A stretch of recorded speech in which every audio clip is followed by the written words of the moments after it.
योग आयुर्वेद में आपका पुनः स्वागत करते हैं एक नई वनस्पतीय जानकारी के साथ। तो दोस्तों, जैसे ही बारिश का मौसम आता है तो बहुत सारी वनस्पतियां स्वतः ही उग आती हैं। तो एक ऐसी ही औषधि है जिसको हम मयूर शिखा के नाम से जानते हैं। ये औषधि आपको ज़्यादातर पहाड़ों पर या घरों के जो दीवारें हैं बारिश के बाद उन पर उग आती है।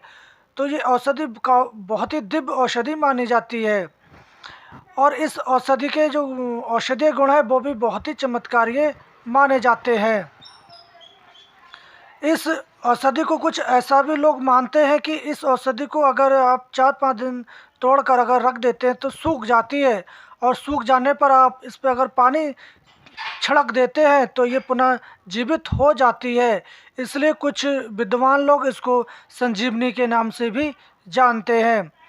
तो इसका पौधा कुछ इस प्रकार होता है, आप देख लें, ये कुछ देखने में धनिया की तरह दिखता है और इसके जो जड़ें हैं वो नीचे होती हैं और इसके डंठल लंबे होते हैं। इसके जो पत्ते हैं आप देख लें, ऊपर से इसमें धारियाँ सी कटी हुई होती हैं जैसे कि मोर की शिखा, इसलिए इसको मयूर शिखा के नाम से भी जानते हैं। तो ये औषधि काफ़ी दिव्य होती है और बहुत ही मुश्किल से मिलती है। अगर आपको ये कहीं दिखाई दे आप इसको उखाड़ कर या सुखाकर रख लें। तो इस औषधि का प्रयोग कफ निशारक या पित्त शमक जो डिसीज हैं या जो बीमारियां हैं उसमें इसका प्रयोग किया जाता है। जो बच्चे रात भर सो नहीं पाते, उनके छाती में कफ जम जाता है या निमोनिया जैसी शिकायत हो जाती है, तो आप इसका एक डंठल तोड़ लें, 1 से 2, और उसको सुखाकर आप चूर्ण कर लें और शहद के साथ आप चटाते हैं तो उनका जो कफ है वो पिघल कर बाहर निकल आता है, क्योंकि ये कफ निशारक औषधि मानी जाती है।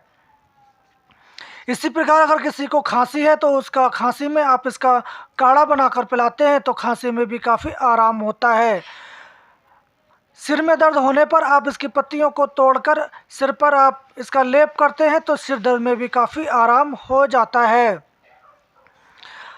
अगर आपके जोड़ों में दर्द है तो आप इस औषधि को तोड़कर और इसका पेस्ट बनाकर आप जोड़ों के दर्द या घुटनों के दर्द में आप लगाते हैं गरम कर कर और ऊपर से पट्टी बांध देते हैं तो उसमें भी आपको काफ़ी आराम हो जाता है। तो हमें इस मयूर शिखा के बारे में इतनी ही जानकारी पता थी, आपको हमने बताने का प्रयास किया। आप इस मोर शिखा का प्रयोग कौन सी बीमारी में किस प्रकार करते हैं आप हमें कमेंट बॉक्स में जाके बता सकते हैं। और हम कल फिर मिलेंगे एक ऐसी ही जानकारी के साथ। तब तक के लिए जय हिंद।